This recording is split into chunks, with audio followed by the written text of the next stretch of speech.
সবাইকে জানাচ্ছি অগ্রিম ঈদ মোবারক, ঈদ সাঈদ, তাকাব্বালাল্লাহু মিন্না ওয়া মিনকুম আজমাইন। ঈদের দিনের প্রস্তুতি এ বিষয়ে কিছু কথা বলবার জন্য, কিভাবে আল্লাহ রাসূল সাল্লাল্লাহু আলাইহি ওয়াসাল্লাম ঈদ পালন করতেন এবং কিভাবে সাহাবারা ঈদ পালন করতেন এই বিষয়ে গণসচেতনতার জন্য আপনারা লাইভটি শেয়ার করবেন, যাতে করে যারা আমাদের সাথে যুক্ত হতে পারেনি তারা যাতে পরবর্তীতে দেখে নিতে পারে। অলরেডি তো আল্লাহর মেহেরবানি, আমরা তাহলে মূল আলোচনায় চলে যাই।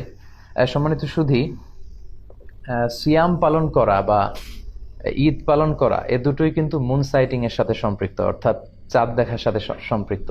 বিষ্ণু ইসলামের ইনস্ট্রাকশন হচ্ছে, তোমরা চাঁদ দেখে, তোমাদের ভূখণ্ডে চাঁদ দেখে তোমরা সিয়াম শুরু করবে এবং চাঁদ দেখার মধ্য দিয়ে তোমরা শাওয়ালের 1 তারিখের চাঁদ দেখেই তোমরা ঈদ পালন করবে।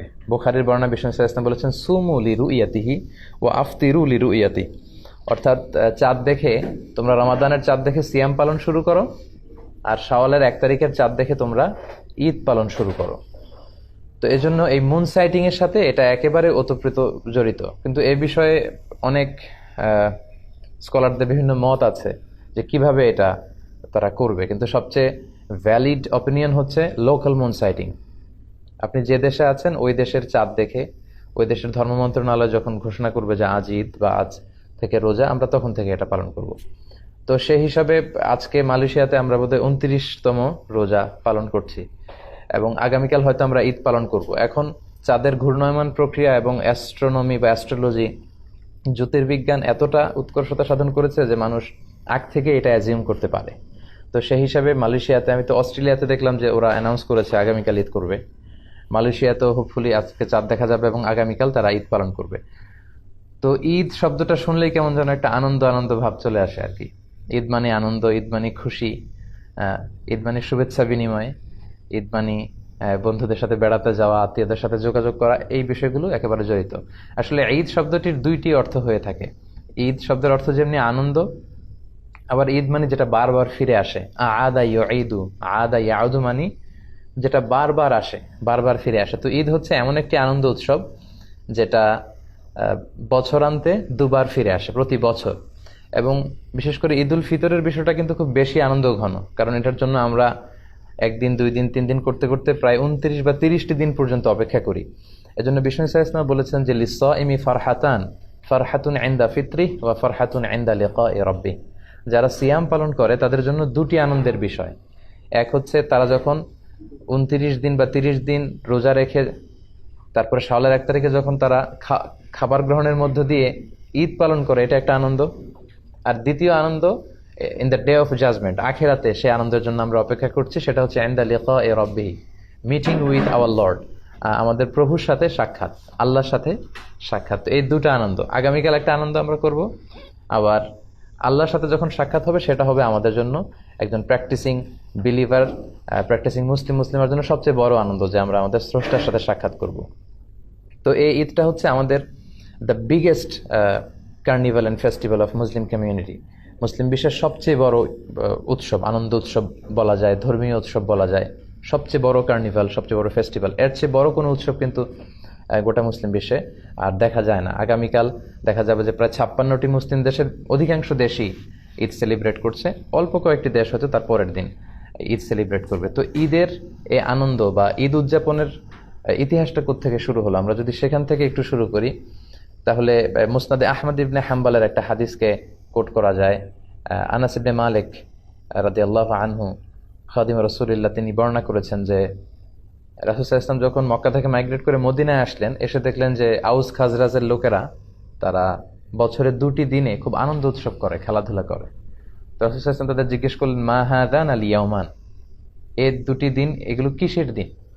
তখন তারা বলল, কুন্না নালআবু ফিহিমা ফিল জাহিলিয়া, আমরা জাহিলি যুগে এই 2 দিনে খুব আনন্দ উৎসব করতাম, খেলাধুলা করতাম, উৎসব করতাম, তারই ধারাবাহিকতায় আমরা এটা করি। তখন বিষ্ণু সাল্লাল্লাহু আলাইহি ওয়াসাল্লাম বললেন, ইন্নাল্লাহা কদ আবদালাকুম বিহিমা খায়রাম মিনহুমা, আল্লাহ তোমাদের জন্য এই 2টা দিনের চেয়ে আরো শ্রেষ্ঠ 2টা দিন দিয়ে এই 2টা দিনকে চেঞ্জ করে দিয়েছেন। এই দিনে তোমাদের আনন্দ করা লাগবে না, তোমাদের জন্য আল্লাহ স্পেশাল 2টা দিন উৎসবের জন্য গিফট পাঠিয়েছেন। সেটা হচ্ছে, একটা হচ্ছে ঈদুল ফিতর আর একটা হচ্ছে ঈদুল আদহা। অর্থাৎ শাওয়ালের 1 তারিখে তোমরা আনন্দ উৎসব করবে, যেটা আমরা আগামীকাল সেলিব্রেট করবো ইনশাআল্লাহ। আরেকটা হচ্ছে জিলহজের 10 তারিখ, আরাফার দিনের পরে, হজ পালন শেষে 10 তারিখে আমরা কোরবানি করার মধ্য দিয়ে যে উৎসবটা করি সেটা হচ্ছে ঈদুল আদহা। তো এই জন্য এই দিনটাকে বলা হয় আল মেহেরজান আল ইসলামী, মানে মুসলিম বিশ্বের সবচেয়ে বড় অনুষ্ঠান। ইয়াউমু আকলিন ওয়া শুরবিন ওয়া বিআলিন ওয়া ফারাহিন ওয়া সুরুর। এই দিনটা হচ্ছে আনন্দের দিন, শুভেচ্ছা বিনিময়ের দিন, খাবার দাবার এগুলো করবার দিন। তো ইসলামে আসলে দুইটি সিচুয়েশনে একটু বেশি উৎসব করার ফ্লেক্সিবিলিটি দেয়া হয়েছে। এক হচ্ছে বিয়ের উৎসবে। বিয়েতে বিষ্ণু ইসলাম বলেছেন আলিনুন নিকাহ হাবিদ দুফুফ, বিয়ের অনুষ্ঠানটা দফের ব্যান্ড পার্টি করে জানিয়ে দাও। দফ আর ঢোলের মূল পার্থক্য হচ্ছে ঢোলের দুই দিকে আটকানো থাকে, আর দফের একদিকে আটকানো একদিক খোলা।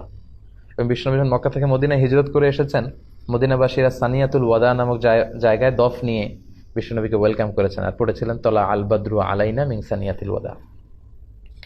তো এই বিয়ের অনুষ্ঠান আর ঈদের অনুষ্ঠানে বিষ্ণু ইসলাম এই আনন্দ উৎসবের কথাগুলো বলেছেন।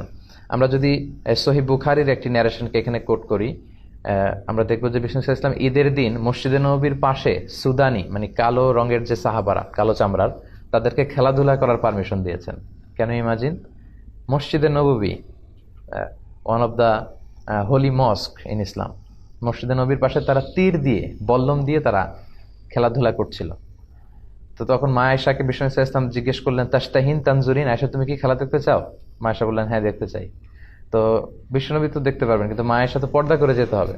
তো বিষ্ণু ইসলাম বললেন, তুমি আমার কাঁধে ওঠো। মা আয়েশাকে উনি কাঁধে তুললেন। হাদিসের বর্ণনা এসেছে মা আয়েশার থুতনি বিষ্ণুনবীর এই কাঁধে, মা আয়েশার গালের সাথে বিষ্ণুনবীর গাল লেগে আছে। তো ওনাকে কাঁধে তুলে বিষ্ণু ইসলাম ঘরের পর্দাটা একটু ফাঁকা করে দিলেন, ওখান দিয়ে মা আয়েশা খেলা দেখতে লাগলেন। ইভেন বিষ্ণুনবী খেলা দেখতে দেখতে এতটা এক্সাইটেড হয়ে যাচ্ছিলেন, বিষ্ণু ইসলাম বলতেছিলেন, দুনা কুমিয়া বানি আর ফেদা, এই এদিক দিয়ে মারো, এই এদিক দিয়ে খেলো, এদিক দিয়ে খেলো। আমরা অনেক সময় এরকম করি যে এই গোল এদিক দিয়ে দাও, এই ছক্কা টাইপের মারো। রাসূল সাল্লাল্লাহু আলাইহি ওয়াসাল্লামও তাদের সাথে কিন্তু টেক পার্ট করছিলেন, অংশগ্রহণ করছিলেন, এবং মা আয়েশাকে নিয়ে তিনি খেলা এনজয় করছিলেন। তো সম্মানিত সুধী, এতে করে এই হাদিস থেকে যেটা প্রমাণিত হয় যে ঈদের দিন একটু খেলাধুলা, একটু আনন্দ উৎসব, একটু দফ বাজানো যদি সুযোগ হয়, এটা হতে পারে। অল্প বয়সী ছেলে মেয়েরা ওরা একটু নাচ গান করবে, গাইবে, ইসলামী নাশিদ গাইবে, দফ বাজাবে, এটা হতে পারে। কিন্তু আবার ম্যাচিউর ছেলে মেয়েরা, তারা আবার ফ্রি মিক্সিং করা, এটা করা যাবে না, যেটাতে ফিতনার সম্ভাবনা আছে। ছোট্ট ছেলে মেয়েরা একটু গান করলো, একটু নাচ করলো, দফ বাজালো, এটা হতে পারে। এটার প্রমাণ হচ্ছে বুখারীর আরেকটা বর্ণনায় বিষ্ণু ইসলাম একবার ঈদের দিন নামাজ শেষে এসে মা আয়েশার ঘরে শুয়ে আছেন।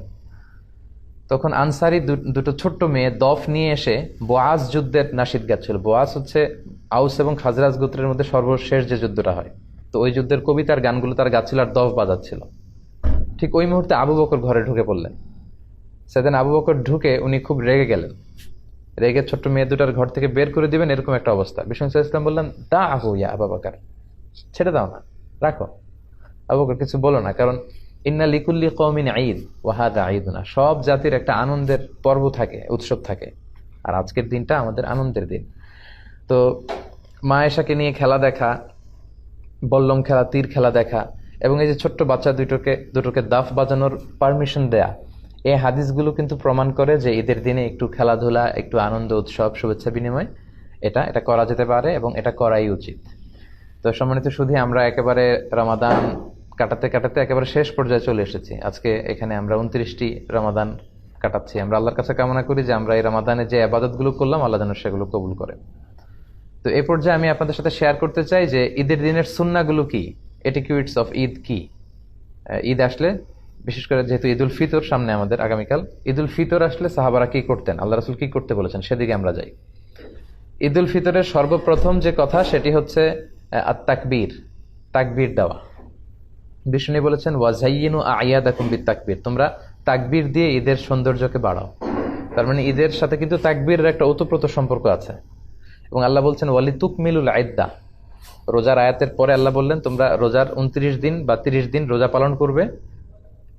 তারপরে ওয়ালিতুকাব্বিরুল্লাহ, তোমরা আল্লাহর তাকবীর দিবে। কেন? আলামা হাদাকুম, এই যে আল্লাহ তোমাদের হেদায়েত দিয়েছেন, 30 দিন সিয়াম পালনের তৌফিক দিয়েছেন, এটার শুকরিয়া স্বরূপ তোমরা তাকবীর দিবে। তো আমাদের বাংলাদেশে তাকবীর দেয়, আমাদের দেশের এখানে তাকবীরের একটু পার্থক্য আপনারা হয়তো দেখেছেন। বাংলাদেশে 2 বার আল্লাহু আকবার, এরপর লা ইলাহা ইল্লাল্লাহ, আবার 2 বার আল্লাহু আকবার, এরপর ওয়ালিল্লাহিল হামদ। এখানে ওরা 3 বার আল্লাহু আকবার বলে। আরব বিশ্ব আমরা দেখেছি একটা স্পেশাল সুরে ওরা পড়ে, ওরা এভাবে পড়ে, আল্লাহু আকবার, আল্লাহু আকবার, আল্লাহু আকবার, লা ইলাহা ইল্লাল্লাহু আল্লাহু আকবার, আল্লাহু আকবার ওয়ালিল্লাহিল হামদ। দেখবেন আজকে মাগরিবের সালাতের পর থেকে কিন্তু তাকবীর শুরু হয়ে যাবে। তো ঈদুল ফিতরের তাকবীর হচ্ছে মাগরিবের আজানের পর থেকে। এই যে রাতটা আসছে এটাই মূলত ঈদের রাত। কালকে যে রাত এটা কিন্তু ঈদের পরের দিনের রাত, আরবিতে রাত আগে আসে। তো মাগরিবের পর থেকে আমরা তাকবীর শুরু করব, মাগরিবের পর এশার পর আজকে ফজরের পর ঈদের সালাত পর্যন্ত, দ্যাটস ইট, তাকবীর শেষ। কিন্তু ঈদুল আজহাতে আবার 9 তারিখ ফজর থেকে শুরু করে 13 তারিখ আসর পর্যন্ত 5 দিন আইয়ামুত তাশরিকে তাকবীর দিতে হয়। তো সম্মানিত শুধু আসুন আমরা আজকে মাগরিবের সালাতের মধ্য দিয়ে তাকবীর দেওয়া শুরু করি, এবং বাংলাদেশে আপনারা একদিন পরে মানে আগামীকাল মাগরিবের পর থেকে আপনারা তাকবীর দিবেন ঈদ পর্যন্ত। এবং আল্লাহ বলেছেন যে অলি রব্বিকা ফাকাব্বির, হ্যাঁ, গ্লোরিফাই দ্য অ্যাট্রিবিউটস অফ আল্লাহ, আল্লাহর মহানত্বের ঘোষণা দাও, তিনি যে সবচেয়ে বড়। তাকবীরের মধ্য দিয়ে মূলত কিন্তু আমরা আল্লাহ যে সবচেয়ে বড় এবং সবচেয়ে পাওয়ারফুল এটার ঘোষণা দেয়। আল্লাহু আকবার মানে হচ্ছে আল্লাহ সবচেয়ে বড়, আল্লাহ সবচেয়ে মহান। তো প্রথম কাজ হচ্ছে আমরা তাকবীর দিব ইনশাআল্লাহ। দ্বিতীয় দায়িত্ব হচ্ছে সাদাকাতুল ফিতর। সিয়াম পালনের পরে সাদাকাতুল ফিতর আদায় করতে হয়। বিষ্ণু সাল্লাল্লাহু আলাইহি ওয়াসাল্লাম বলেছেন এটা সিগনিফিকেন্স দুইটা, এক হচ্ছে তুহরাতান লিস-সাইম, রোজা রাখতে যে অনেক সময় আমরা অন্যায় করে ফেলেছি, মিথ্যা বলেছি, গীবত টিবত হয়তো করে ফেলেছি, এগুলো যাতে মাফ হয়ে যায়। 2 নম্বর সিগনিফিকেন্স হচ্ছে তুআমাতান লিল মাসাকিন, যাতে মিসকিনরাও কিছু খেতে পারে। আমরা কালকে পায়েস খাবো, ফিন্নি খাবো, সেমাই খাবো, কিন্তু যারা সুবিধা বঞ্চিত তারা কিছুই খাবে না। এটা আসলে ঈদের শেয়ারিংটা ওইভাবে হয় না, বরং তারাও যাতে কিছু শেয়ার করতে পারে, খেতে পারে, এজন্য মূলত। আর সম্মানিত শুধু এটা অবশ্যই একটা ডেডলাইন হচ্ছে আগামীকাল ঈদের নামাজ। ঈদের নামাজের আগে আপনাকে পে করতে হবে। ঈদের নামাজের পরে দিলে কিন্তু সাদাকাতুল ফিতরের সওয়াবটা আর হয় না। বিষ্ণু বলেছেন মান আদ্দাহা ক্বাবলা সালাত ফাহিয়া যাকাতুন মাকবুলা, যারা ঈদের সালাতের আগে এই সাদাকাতুল ফিতরটা দিয়ে দিল এটা কিন্তু অ্যাকসেপ্টেড একটা সাদাকাতুল ফিতর হবে। ওমান আদ্দাহা বা'দা সালাত, আর ঈদের সালাতের পরে যদি সাদাকাতুল ফিতর আপনি দেন তাহলে ফাহিয়া সাদাকাতুম মিনাস সাদাকাত, এটা নরমাল চ্যারিটি হবে, আপনি সাদাকাতুল ফিতরের সওয়াব পাবেন না। এজন্য ঈদের সালাতের আগে আমরা এটা আদায় করব। মালয়েশিয়াতে 7 রিঙ্গিট সর্বনিম্ন, বাংলাদেশে মনে হয় 70 টাকা সর্বনিম্ন, সর্বোচ্চ 2310 টাকা। খাবার দিয়ে দিতে বলেছেন বিষ্ণু ইসলাম। 4টা খাবারের কথা পাওয়া যায়, খেজুর দিয়ে, জব দিয়ে, হ্যাঁ, বার্লি দিয়ে, কিশমিশ দিয়ে। তা আপনি যদি কিশমিশের হিসাব করেন তাহলে কিন্তু অনেক টাকা দিতে হয়। অর্থাৎ প্রত্যেকের লাইফস্টাইল যেরকম ওই অনুযায়ী সবাই কিন্তু আমরা 7 রিঙ্গিট দিলে হবে না। যাদের টাকা পয়সা অনেক বেশি তারা 40 রিঙ্গিট 50 রিঙ্গিট করে সাদাকাতুল ফিতর আদায় করতে হবে। তো এক্ষেত্রে বাংলাদেশে ইদানিং একটা বিষয় আমি খুব দেখি যে টাকা দিয়ে দেয়া যাবে না, এরকম খুব মতভেদ লক্ষ্য করা যাচ্ছে। আচ্ছা, প্রকৃত সুন্নাহ হচ্ছে খাবার দিয়ে দেয়া। লেটস সে বাংলাদেশের মানুষের খাবার হচ্ছে চাল কিংবা ডাল, তো 1 সা বিষ্ণু আদায় করতে বলেছেন, মানে 1 সা হচ্ছে বর্তমানের হিসাবে 3 কেজি 300 গ্রাম। তো আপনি 3 কেজি 300 গ্রাম চাল দিয়ে দিতে পারেন বা ডাল দিয়ে দিতে পারেন। এবং সবচেয়ে গুরুত্বপূর্ণ বিষয় হচ্ছে চাল ডাল না দিয়ে আপনি টাকা দিয়ে দিলেও কিন্তু সাদাকাতুল ফিতর আদায় হবে। কেন হবে? আপনাকে মাসলাহার দিকে খেয়াল রাখতে হবে। আমরা যদি আজকে বাংলাদেশে সব গরিবদেরকে ধরে ধরে 3 কেজি 300 গ্রাম চাল দিয়ে দেয়, ডাল দিয়ে দেয়, তো দেখা যাবে ওর ঘরে কয়েক বস্তা ডাল হয়ে গেছে। তো ও কি ঈদের দিন ডাল খাবে? ও তো ঈদের দিন পায়েস খাবে, ফিন্নি খাবে। ওর তেল কিনা লাগবে, ওর একটা নতুন শাড়ি কিনা লাগবে, ওর একটা নতুন জামা কিনা লাগবে। তো এজন্য আপনি যদি টাকা দিয়ে দেন তাহলে এটা ওদের মাসলাহার দিকে খেয়াল রাখা হলো, এবং এটা বেশি ভালো। আর এবছর আল জাজিরার এবং বাংলা ট্রিবিউনের একটা রিপোর্টে এসেছে যে রোহিঙ্গাদেরকে টেকনাফে যে ত্রাণ দেয়া হয়েছে, মানে চাল ডালের ত্রাণগুলো তারা বেশিরভাগ স্থানীয় বাজারে অর্ধেক দামে বিক্রি করেছে টাকার জন্য। তার মানে আপনি 50 টাকা কেজি চাল ওদেরকে কিনে দিলেন, ওরা স্থানীয় বাজারে ওটা 30 টাকা বিক্রি করেছে টাকার জন্য। কারণ চাল আর ডাল তো খাবে না, ওদের তো মাঝে মাঝে ফল ফ্রুট খাওয়া লাগবে, ওদের হয়তো শীতের সময় একটা শাল কিনা লাগবে, জ্যাকেট কিনা লাগবে। এজন্য স্কলাররা বলেছেন আপনি টাকা দিয়েও সাদাকাতুল ফিতর আদায় করতে পারেন, এবং মাসলাহা মানে welfare of the poorer section of the society, গরিবদের দিকে যদি আপনি খেয়াল করেন তাহলে টাকাটাই বেশি ভালো। সবাই যদি আমরা ডাল দিয়ে দিই, চাল দিয়ে দিই বাংলাদেশের খাবার অনুযায়ী, ওদের কয়েক বস্তা চাল ডাল হয়ে যাবে ঈদের দিন। তো আসলে এগুলো, এটার মূল সিগনিফিকেন্স হচ্ছে তুআমাতান লিল মাসাকিন, ঈদের দিনে যাতে তারা একটু আনন্দ উৎসব করতে পারে, একটু ভালো খেতে পারে আমাদের সাথে। তো এই হচ্ছে সাদাকাতুল ফিতরের ব্যাপারে খুব সংক্ষিপ্ত কথা। এরপরে একটা সুন্নত হচ্ছে ঈদের দিন গোসল করা সকালে। বিশ্বনবী গোসল করেছেন কিনা এই মর্মে আমি পাইনি এভাবে, কিন্তু ইবনে ওমর উনি গোসল করতেন, ইবনে ওমর রাদিয়াল্লাহু আনহু। তো উনি গোসল করতেন, হয়তো উনি রাসূল সাল্লাল্লাহু আলাইহি ওয়াসাল্লামকে দেখেছেন গোসল করতে, এজন্য উনি করতেন। তো গোসল করাটা ঈদের দিন সুন্নাহ। এরপর লুবসু আহসানিস সিয়াব, আপনি নতুন কাপড় বা পাঞ্জাবি যদি থাকে এটা পড়তে পারেন, আর নতুন কাপড় না থাকলে পুরাতন যেগুলো আছে এগুলো ধুয়ে আয়রন করে ওইটা পড়তে পারেন। এরপর ঈদের দিন আরেকটি সুন্নত হচ্ছে আত-তাতিব। তাতিব মানে হচ্ছে তিব ব্যবহার করা, সুগন্ধি, পারফিউম। এটা এমনি ব্যবহার করাও সুন্নাহ। বিষ্ণু সাল্লাল্লাহু আলাইহি ওয়াসাল্লাম পারফিউম দিতেন, আমরা তো সাধারণত হাতের এই জায়গায় দেই না, আল্লাহ রাসূল সাল্লাল্লাহু আলাইহি ওয়াসাল্লাম হাতের এইখানে দিতেন। এটার সিগনিফিকেন্স হচ্ছে উনি এখানে আতর ইউজ করে যার সাথে মুসাফা করতেন তার সাথে বিশ্বনবীর ব্যবহার করে আতরের ঘ্রাণ চলে যেত। সবার হাতে হাতে বিশ্বনবীর আতরের ঘ্রাণ। আর বিশ্বনবী মাথার এইভাবে সিঁথি করতেন, তো সিঁথি করে এইখানে আতর ঢেলে দিতেন, কপাল দিয়ে বেয়ে বেয়ে পড়তো। এই জন্য উনি যেখানে সেজদা দিতেন ওই সব জায়গায় আতরের ঘ্রাণ পাওয়া যেত। হাদিসে এসেছে আরবাউন মিন সুনানিল মুরসালিন, 4টা হচ্ছে সব নবীদের সুন্নাত। এই 4টা সুন্নাত সব নবীদের মধ্যে পাওয়া যায়। এক হচ্ছে খেতান, সব নবীরা সুন্নাতে খাতনা করেছেন। আর নিকা, সব নবীরা বিয়ে করেছেন, দু একজন ছাড়া। ইয়াহইয়া ঈসা আলাইহিস সালামের ব্যাপারে পাওয়া যায়, হয়তো বিয়ে করেননি। আর সিওয়াক, সব নবীরা মেসওয়াক করতেন। আল্লাহ উতুর, সব নবীরা পারফিউম ইউজ করতেন। তো সুযোগ হলে আমরা পারফিউম ইউজ করবো ইনশাআল্লাহ। এরপরে হচ্ছে আল আকলু ক্বাবলাল খুরুজ আলা তামারাত আও গায়রিহা। আগামীকাল ঈদের সালাতে যাওয়ার আগে আমরা খেজুর খেয়ে যদি সুযোগ হয় বেরোবো। মিষ্টি জাতীয় কিছু খেয়ে নামাজে যাওয়া সুন্নাত। কিন্তু ঈদুল আজহাতে আবার বিপরীত, ঈদুল আজহাতে কিছু না খেয়ে নামাজে যাওয়া সুন্নাত। কারণ ঈদুল আজহার সিকোয়েন্সটা আল্লাহ বলেছেন যে ফাসল্লি লিরাব্বিকা ওয়ানহার, মানে আগে সালাত পড়বেন, তারপরে কুরবানি করবেন, তারপরে কুরবানির গোশত খাবেন বা কিছু খাবেন। মানে আসসালাতু আউওয়ালান আন নাহার সানিয়ান ওয়াল আকলু সালিসান। কিন্তু ঈদুল ফিতরের সুন্নাহ হচ্ছে আপনি ঈদগাহে বা মসজিদে যাওয়ার আগে মিষ্টি জাতীয় কিছু খাবেন, খেজুর, চকলেট, ফিন্নি, পায়েস। যদি মহল্লায় কেউ আপনাকে দাওয়াত করে আপনি হয়তো খাইলেন, মাঝে মাঝে কিন্তু অনেকে করে ইনভাইট করে সবাইকে। আচ্ছা, গেল। এরপরে একটা সুন্নাত হচ্ছে ঈদের দিনের আয-যাহাব মিন তরিক ওয়াল আউদা মিন তরিকিন আখার। এক রাস্তা দিয়ে ঈদগাহে যাওয়া, আরেক রাস্তা দিয়ে আসা। এটা হচ্ছে ইফ পসিবল, যদি সুযোগ হয়। এটার সিগনিফিকেন্স হচ্ছে হয়তো আপনি এই গলি দিয়ে গেলেন, এই গলি দিয়ে যারা বেরোচ্ছে সবার সাথে দেখা হলো, আবার আরেক গলি দিয়ে আরেক রাস্তা দিয়ে আসলেন, ওইখানকার আত্মীয় স্বজন ফ্রেন্ডসদের সাথে দেখা হলো, মানে অনেক মানুষের সাথে শুভেচ্ছা বিনিময়ের সুযোগটা হলো। ঈদের দিন তো আনন্দের দিন, আনন্দটা বেশি শেয়ার করার সুযোগ হচ্ছে এই কারণে। তো ইউআইতে যেটা দেখা যায়, আমরা বেলাল থেকে বের হয়ে ওই বাস স্টপের একটা জায়গা দিয়ে সাধারণত আসি। তো এখানেও যদি আপনি এটা মেনটেন করতে পারেন তাহলে সুন্নাতের সওয়াব ইনশাআল্লাহ আপনি পাবেন। এরপর ইস্তিসহাবুন নিসা ওয়াল আতফাল ওয়াস সিবিয়ান হাত্তাল হুইয়াদ। বিষ্ণু সাল্লাল্লাহু আলাইহি ওয়াসাল্লাম বলেছেন ঈদের নামাজে যখন তোমরা যাবে, নারীদেরকে, বাচ্চাদেরকে, ফ্যামিলির সবাইকে নিয়ে যাবে, কাউকে ঘরে রেখে যাবে না। কিন্তু দুর্ভাগ্যজনক হলেও সত্য, আমাদের দেশে এই পরিবেশটা এখনো গড়ে ওঠেনি। জাতীয় ঈদগাহ ময়দান, বাইতুল মোকাররম সহ দুই একটা জায়গায় হয়তো নারীদের ঈদের সালাতের সিকিউরিটির সাথে ব্যবস্থা রাখা হয়, কিন্তু পুরো দেশব্যাপী এটা আমাদের গড়ে ওঠেনি।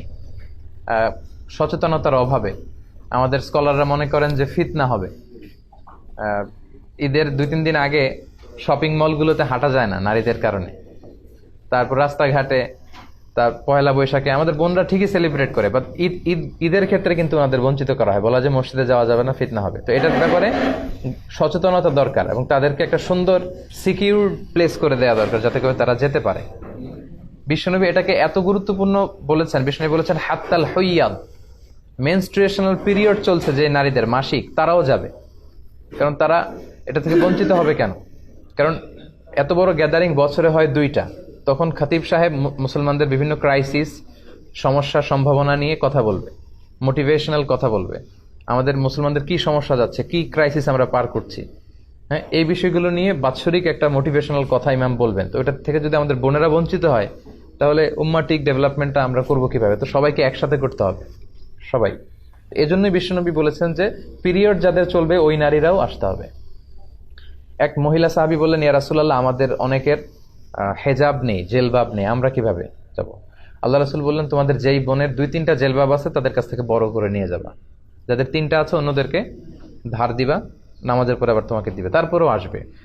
পিরিয়ড যাদের চলে তারা এসে ইয়াতাজিলনাল মুসাল্লা, যেহেতু পিরিয়ড চলছে ঈদগাহে ঢুকবে না, মসজিদে না ঢুকে মসজিদের বাইরে ওয়েটিং এরিয়াতে ওয়েট করবে, ঈদের আনন্দ তারা শেয়ার করবে। ওয়াশতারিক না দাওয়াত আল মুসলিমিন, ইমাম সাহেবের দোয়া, মুসলমানদের দোয়াতে শরীক হবে। কিন্তু মেয়েরা মেয়েদের এরিয়াতে, ছেলেরা ছেলেদের এরিয়াতে যখন ঈদের শুভেচ্ছা বিনিময় করবে, মানে মনে হয় যে ভালোবাসা, সবাই মিলেমিশে একাকার। এটাই ঈদের মূল স্পিরিট বা সৌন্দর্য। তো এই জন্য এটার জন্য সচেতনতা বৃদ্ধি দরকার। বাংলাদেশে আপনারা এগুলো নিয়ে খুব বিনয়ের সাথে কৌশলী হয়ে কথা বলবেন যাতে এরকম একটা পরিবেশ তৈরি হয়। আচ্ছা, এরপর হচ্ছে ঈদের নামাজ 2 রাকাত, এটা তো আমরা জানি না। 2 রাকাত, প্রথম রাকাতে 7 তাকবীর, দ্বিতীয় রাকাতে 5 তাকবীর, মোট 12টা তাকবীর দিয়ে আমাদের এখানে সালাত হয়। আর হানাফি স্কুল অফ থটে বা বাংলাদেশে যারা আপনারা শুনছেন 691 জন অলরেডি এখানে লাইভে যুক্ত হয়েছে আর কি আমাদের সাথে, তারাও শুনছে। দেখা যাবে যে আলোচনাটা শেষ করার সাথে সাথে মোর দেন 10,000 লোক অলরেডি এটা দেখে ফেলছে। সো আপনারাও যেমনি শুনছেন, আরো অনেকে বাংলাদেশ সহ বিভিন্ন জায়গা থেকে তারাও শুনছে। তো বাংলাদেশে সাধারণত আমরা 6 তাকবীর দেই, 3 করে। প্রথম রাকাতে 3 তাকবীর, দ্বিতীয় রাকাতে 3 তাকবীর, এটাও আপনি দিতে পারেন, এটা কোনো সমস্যা নেই। 7, 5, 12 তাকবীরও হবে, 3 করে 6 তাকবীর, এটাতেও কোনো সমস্যা নেই ইনশাআল্লাহ। আল্লাহ রাসূল সাল্লাল্লাহু আলাইহি ওয়াসাল্লাম প্রথম রাকাতে সূরাতুল আ'লা পড়তেন, সাব্বিহিসমা রাব্বিকাল আ'লা, আর দ্বিতীয় রাকাতে সূরাতুল গাশিয়া পড়তেন, হাল আতাকা হাদিসুল গাশিয়া। তবে এটা ম্যান্ডেটরি না, এটা অপশনাল। ইউএতে আমি যতবার সালাত করেছি সাধারণত ইমাম এই 2টা সূরা দিয়ে পড়েছে। তারপর অনেক স্কলাররা বলে কোনো নির্দিষ্ট নামাজের জন্য নির্দিষ্ট সূরা ফিক্স করে দেয়া মাকরু। তো এটার ব্যাপারে বিভিন্ন ধরনের কথা আছে, তবে আপনি চাইলে পড়তে পারেন, আল্লাহ রাসূল যেহেতু পড়েছেন। আচ্ছা, আরেকটা ভিন্ন বিষয়, এটা হয়তো অনেকের জানা নাই, কিন্তু একটু শেয়ার করার প্রয়োজন আমি মনে করছি। আমাদের মালয়েশিয়াতে যেহেতু ইনশাআল্লাহ হোপফুলি আজকে চাঁদ দেখা গেলে আগামীকাল ঈদ, তো বিষ্ণু সাল্লাল্লাহু আলাইহি ওয়াসাল্লাম বললেন লা ইয়াজতামিউ ঈদান ফি ইয়ামিন ওয়াহিদ, একদিনে 2 ঈদ হয় না, মানে একদিনে 2টা গ্যাদারিং আমাদের জন্য কষ্ট হয়ে যাবে।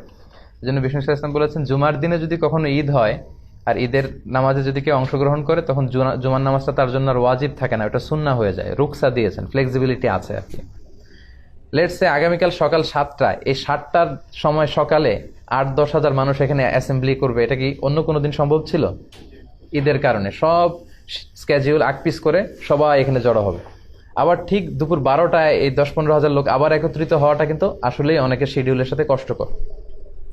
এজন্য বিশ্বনবী এখানে ছাড় দিয়েছেন যে ঈদের সালাতে কেউ অংশগ্রহণ করলে ফামান আরাদা ইয়াতি ফালিয়াতি ওমান আরাদা ইয়াতাখাল্লাফ ফালিয়াতাখাল্লাফ। সাহাবারাও যখন ঈদের জুমার দিনে ঈদ পেতেন, তারা ঈদের নামাজের পরে এই ঘোষণাটা দিতেন।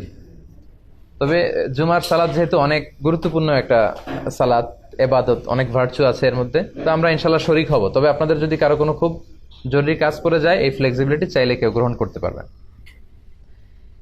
এরপর হচ্ছে আল ইস্তিমতা ইলাল খুতবা বা'দা সালাহ, সালাতের পরে খুতবা শোনা। একটা খুতবা হয়, এই খুতবাটা শোনাও জরুরি।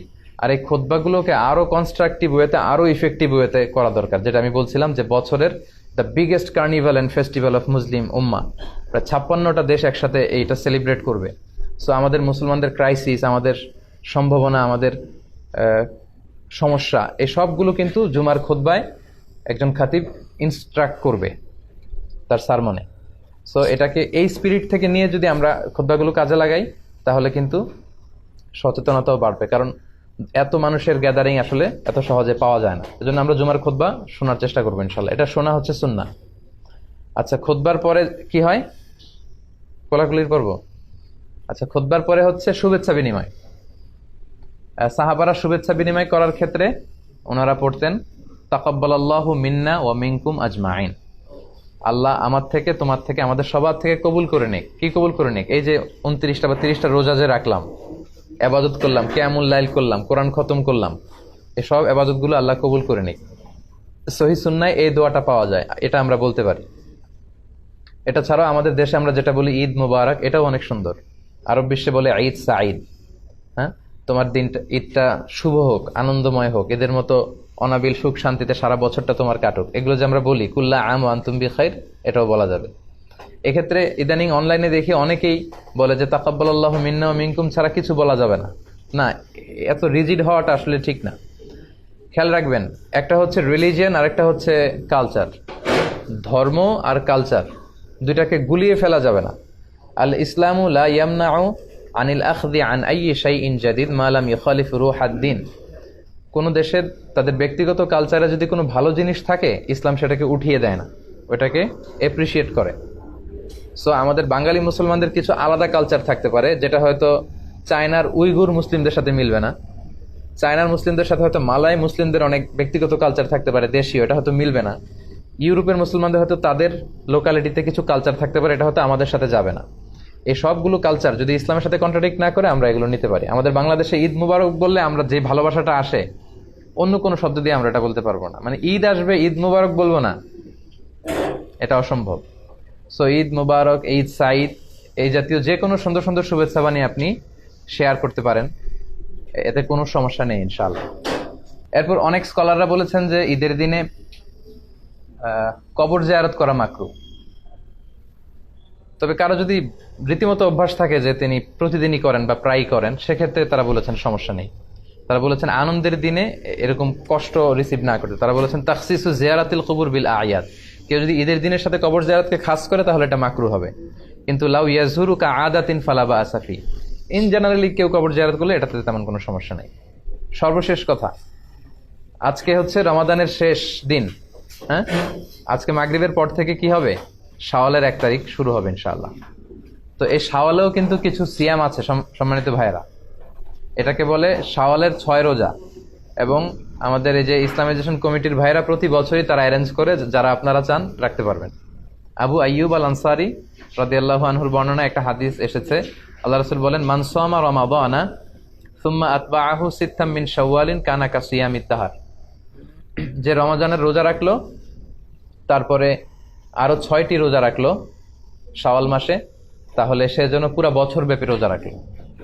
তো এই সওয়াবটা যাতে আমরা মিস না করি, আমাদের যদি সুযোগ হয়, ঈদের দিনে তো রোজা রাখা হারাম, ঈদের পর দিন থেকে শাওয়ালের 30 তারিখ পর্যন্ত যে কোনো সময়ে একসাথে লাগাতার কিংবা গ্যাপ দিয়ে দিয়ে আপনি চাইলে এই রোজাগুলো রাখতে পারেন।